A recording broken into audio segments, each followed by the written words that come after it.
उनके शत्रुओं के उपहास के बावजूद राजमिस्त्रियों ने दीवारों का पुनर्निर्माण शुरू कर दिया। हर परिवार और समूह ने दीवार के एक भाग की मरम्मत की। एलायाशीब महायाजक और उसके साथी याजकों ने भीड़ फाटक का पुनर्निर्माण करना शुरू किया। लेवियों और याजकों ने भी काम में हाथ बटाना शुरू किया। आसपास के कस्बों और गांवों के लोग भी आकर काम में जुट गए और सहायता करने लगे। जब सनबल्लत को समाचार मिला कि पुनर्निर्माण में प्रगति हो रही है, तो वह जल उठा। सामरिया की सेना के सामने वह उनका उपहास करने लगा। ये निकम्मे यहूदी क्या कर रहे हैं? क्या ये दीवार की मरम्मत कर लेंगे? क्या ये बलिदान चढ़ाएंगे? क्या ये एक ही दिन में सब काम पूरा कर देंगे? क्या ये मलबे के जले हुए ढेर से पत्थरों को फिर से जीवित कर देंगे? अमोनी तोबिया, जो उसके पास खड़ा था, हंसकर कहने लगा, ये लोग क्या बना रहे हैं? कोई लोमड़ी भी इस पर चढ़ जाए तो यह पत्थरों की दीवार गिर जाएगी। लेकिन मजदूरों ने प्रार्थना और काम दोनों जारी रखे जब तक कि दीवार आधी ऊंचाई तक नहीं बन गई। जब सनबल्लत, तोबिया, अरबियों, अम्मोनियों और अशदोद के लोगों ने सुना कि शहरपनाह के छेद बंद किए जा रहे हैं, तो वे क्रोधित हो गए और यरूशलेम पर चढ़ाई करके वहां गड़बड़ी फैलाने की योजना बनाने लग गए। यहूदियों ने परमेश्वर से प्रार्थना की और इस खतरे से निपटने के लिए दिन रात पहरेदारी नियुक्त की। नहमाया को और भी समस्याओं का सामना करना पड़ा। मजदूर शिकायत करने लगे कि वे थक गए हैं और काम बहुत अधिक है। दूसरों ने नहमाया को कई बार चेतावनी दी थी कि उनके शत्रु इस परियोजना को समाप्त करने की योजना बना रहे हैं। नहमाया ने तलवारों, भालों और धनुषों से सुसज्जित लोगों को शहरपनाह की दरारों में खड़ा कर दिया।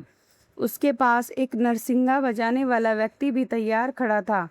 नहमाया ने कहा, उनसे मत डरो, परमेश्वर को याद करो जो महान और भय योग्य है, और वह तुम सबके लिए युद्ध करेगा। उस समय आधे पुरुष काम करते थे, जबकि बाकी आधे तलवारों, भालों, धनुषों और हथियारों के साथ पहरा देते थे। जो निर्माण कर रहे थे उनके पास भी हथियार थे। भोर से लेकर रात तक काम चलता रहा, क्योंकि नहमाया उन्हें याद दिलाता था, हमारा परमेश्वर हमारी ओर से लड़ेगा। अचानक एक और समस्या आ गई। कुछ गरीब यहूदियों ने कर चुकाने के लिए धनी लोगों से उधार लिया था। धनी यहूदियों ने उनसे भुगतान और ब्याज की मांग की। जो लोग भुगतान नहीं कर सकते थे, उनकी ज़मीन छीन ली गई और उनके बच्चों को गुलाम बना लिया गया। लोगों की चिल्लाहट बढ़ने लगी, क्योंकि कुछ तो अनाज खरीदने के योग्य भी नहीं बचे थे। नहमाया क्रोधित हुआ और उसने एक सभा बुलाई। उसने धनी लोगों और अधिकारियों को यह कहकर लज्जित किया, तुम अपने ही लोगों से ब्याज वसूल रहे हो? अब तुम अपने ही भाइयों को बेच रहे हो? उन्होंने उत्तर दिया, हम सब कुछ वापस कर देंगे और उनसे कुछ नहीं मांगेंगे। जैसा आप कहते हैं हम वैसा ही करेंगे। नहमाया ने याजकों को बुलवाया और रईसों तथा अधिकारियों को अपनी प्रतिज्ञा के अनुसार करने की शपथ दिलाई। सभा में सभी ने कहा आमीन और प्रभु की स्तुति की।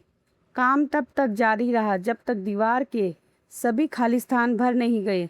अब केवल फाटक लगाने का काम बाकी था। तब सनबल्लत और गेशेम ने नहमाया को संदेश भेजा, ओनों के मैदान में किसी गांव में हमसे मिलो। वे नहमाया को यरूशलेम से बाहर ले जाकर उसकी हत्या करने की योजना बना रहे थे। नहमाया ने उत्तर दिया, मैं एक महान कार्य में व्यस्त हूँ। जब मैं आपसे मिलने आऊँ तो काम क्यों रुके? उन्होंने 3 बार वही संदेश भेजा, पर हर बार नहमाया ने यरूशलेम छोड़ने से इनकार कर दिया। तब उन्होंने नहमाया को एक पत्र भेजा और उस पर आरोप लगाया कि वह मादियों और फारसियों के राजा के विरुद्ध कार्य करने की योजना बना रहा है। नहमाया ने उत्तर दिया, यह सच नहीं है। फिर उसने परमेश्वर से प्रार्थना की, अब मेरे हाथों को मजबूत कर।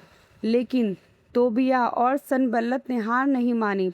उन्होंने शामाया नाम के एक व्यक्ति को नहमाया को डराने के लिए रखा। उसने नहमाया को चेतावनी दी कि उस रात उसकी हत्या करने की साजिश है। उसने सुझाव दिया कि नहमाया रात में मंदिर में छिप जाए और पीछे के दरवाजे बंद कर ले। उसने कहा कि कोई उसे वहां खोजने के बारे में नहीं सोचेगा। क्योंकि केवल याजकों को ही मंदिर में जाने की अनुमति थी। नहमाया जानता था कि मंदिर के परम पवित्र स्थान में प्रवेश करना उसके लिए वर्जित था। उसने कहा, क्या मैं भाग जाऊं? क्या मुझे अपनी जान बचाने के लिए मंदिर में जाना चाहिए? मैं नहीं जाऊंगा। पुनर्निर्माण शुरू होने के केवल 52 दिनों में ही काम पूरा हो गया। जिन लोगों ने इस परियोजना का विरोध किया था वे डर गए, क्योंकि वे जानते थे कि यह कार्य परमेश्वर की सहायता से किया गया था।